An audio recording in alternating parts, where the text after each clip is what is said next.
Hi everyone, this is Veronica. आज हम पढ़ेंगे कि क्या हम कभी एंटीबायोटिक रेजिस्टेंस का प्रॉब्लम सॉल्व कर सकते हैं, किन अप्रोचेस से सॉल्व कर सकते हैं, एंटीबायोटिक रेजिस्टेंस क्या होता है, ये हम डिटेल में डिस्कस करेंगे। आपकी कोई भी क्वेरी हो आप मुझसे कनेक्ट कर सकते हैं मेरे टेलीग्राम चैनल पे, because I feel together we can make a huge difference. So what is the discussion all about कि एंटीबायोटिक्स, आप जानते हैं कि आप बीमार पड़ते हैं तो आप एंटीबायोटिक खाते हैं। डॉक्टर आपको क्या प्रिस्क्राइब करता है? एंटीबायोटिक। अब ये जो एंटीबायोटिक्स हैं, ये दुनिया में मिड 20th सेंचुरी में आए थे। और उस टाइम क्योंकि इन्फेक्शन से बहुत सारी डेथ्स होती थी तो वो डेथ रेट कम होने लग गया क्योंकि दवाई आ गई। वरना पहले क्या होता था ना, बहुत सिंपल सिंपल बीमारियों से भी लोग मर जाते थे बिकॉज उस टाइम एंटीबायोटिक्स नहीं थी। तो उसके बाद आपकी जो इन्फेक्शन से होने वाली डेथ्स हैं एंटीबायोटिक्स की डिस्कवरी के बाद, वो बहुत कम हो गई। फ्रॉम ओवर 50% टू 10 to 15% पे आ गई। अब एक्सपर्ट्स बहुत लंबे समय से वार्न कर रहे हैं कि एंटीबायोटिक रेजिस्टेंस का खतरा है दुनिया को। तो अगर एंटीबायोटिक रेजिस्टेंस बहुत ज्यादा हो गया तो हम फिर से उस पीछे वाले टाइम में चले जाएंगे जब सिंपल सिंपल बीमारियों से लोग मर जाते थे। बहुत सीधी सीधी जो बीमारियां आप जिनको बहुत बड़ा कंसीडर नहीं करेंगे, बुखार हो गया, जुकाम हो गया। आपने सुना होगा कि आपके बहुत सारे एंसेस्टर्स पुराने जमाने में बोलते हैं कि हाँ, उसको तो सर दर्द ही हुआ और उसकी डेथ हो गई, बुखार हुआ तो डेथ हो गई। तो अगर एंटीबायोटिक रेजिस्टेंस हो गया तो फिर से हम उसी समय में पीछे चले जाएंगे। क्यों, ये मैं आपको आगे एक्सप्लेन करूंगी। देखो, अभी एक स्टडी 2019 में हुई जहां पे कुछ डेटा हमारे पास में आया कि 1 मिलियन लोग हैं जो हर साल मरते हैं इस तरह की इन्फेक्शन से, जो बैक्टीरिया या माइक्रोब्स, जो माइक्रो ऑर्गेनिजम्स हैं उनकी वजह से होती है। और उन पे कोई दवाई काम नहीं करती। एंटीबायोटिक रेजिस्टेंस क्या है कि कोई ऐसा बैक्टीरिया, कोई ऐसा माइक्रोब बोल लीजिए, माइक्रो ऑर्गेनिज्म हमारी बॉडी में या किसी को इन्फेक्शन कर दे जिस पे दवाई असर ना करे। तो 1 मिलियन लोगों की, यानी 10 लाख लोगों की डेथ इस वजह से होती है। और ये नंबर कहीं ज्यादा है जो लोग HIV या एड्स या मलेरिया से मरते हैं। तो एंटीबायोटिक रेजिस्टेंस से अब लोग ज्यादा मरने लग गए हैं। तो एक्सपर्ट्स ने एंटीबायोटिक रेजिस्टेंस को एक ग्रेटेस्ट चैलेंज बताया है जो इंसानियत के सामने आ सकता है। और प्रॉब्लम्स आने वाले समय में बहुत ज्यादा बढ़ जाएंगी। अभी 1 million people are dying from such because of AMR। अब 10 मिलियन लोग भी मर सकते हैं 2050 तक, ये प्रोजेक्शंस हैं। तो आप देख सकते हैं कि कितनी सीरियस ये प्रॉब्लम है। आगे बढ़ने से पहले बता दूं कि आप इसको स्कैन करके, या डिस्क्रिप्शन में लिंक दिया होगा, उस पर आप एक फॉर्म भर सकते हैं जिससे it will be easier for you to connect with मी।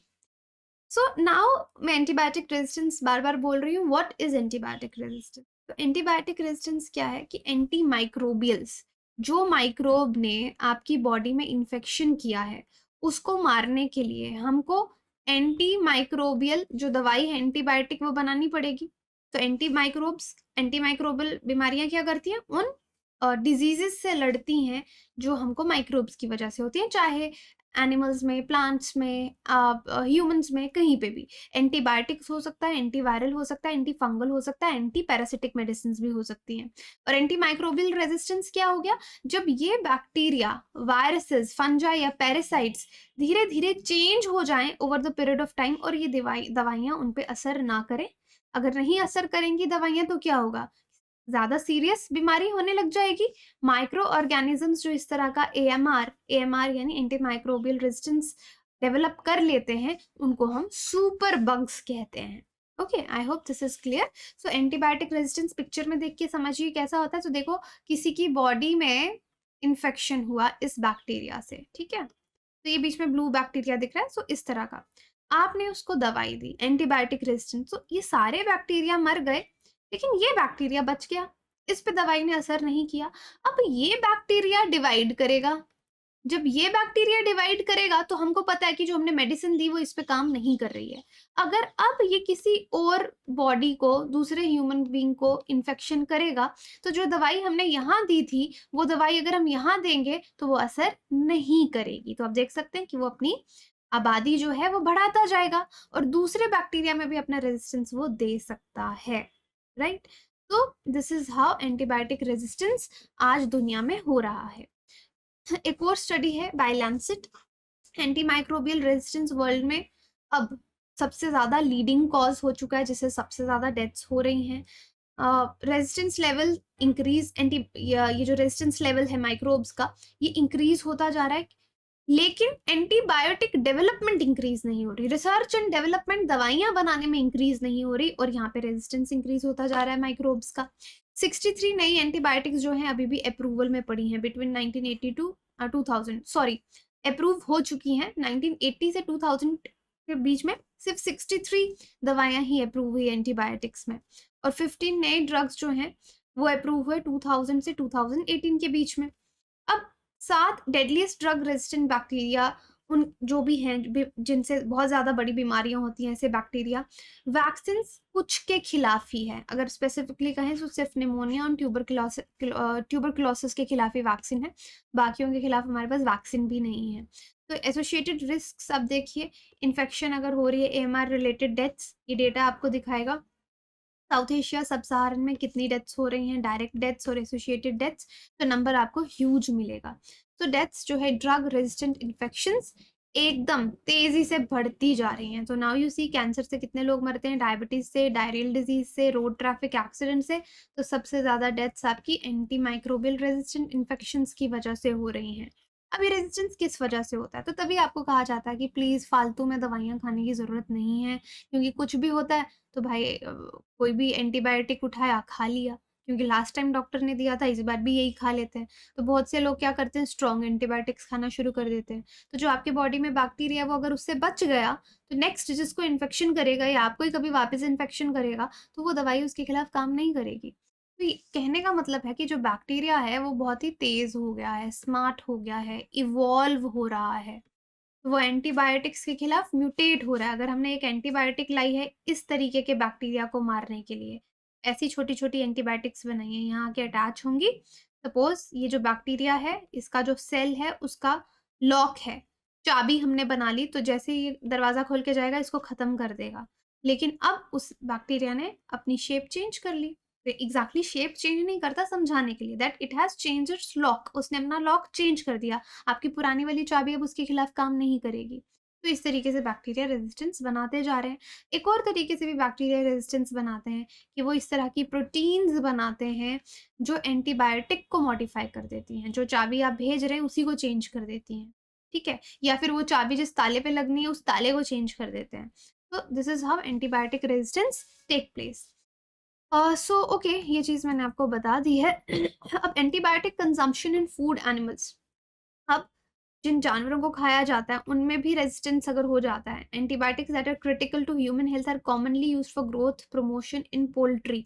तो कई बार जो एंटीबायोटिक्स ह्यूमन हेल्थ के लिए क्रिटिकल हैं उनको एनिमल फीड में यूज़ किया जाता है। फॉर एग्जांपल कोलिस्टिन को यूज़ किया जाता है ग्रोथ सप्लीमेंट के लिए पोल्ट्री और एनिमल्स, इससे भी आपका एएमआर होता है।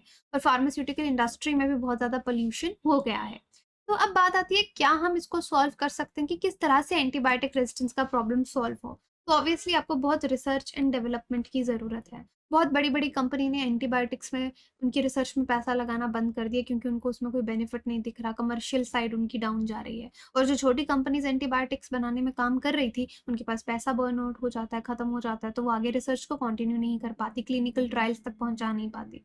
तो ऑप्शन 1 ये है कि हमारे पास जो ऑलरेडी एंटीबायोटिक्स हैं, हम उनमें चेंज करें कि वो जो बैक्टीरिया एंटीबायोटिक रेजिस्टेंस डेवलप ना करे।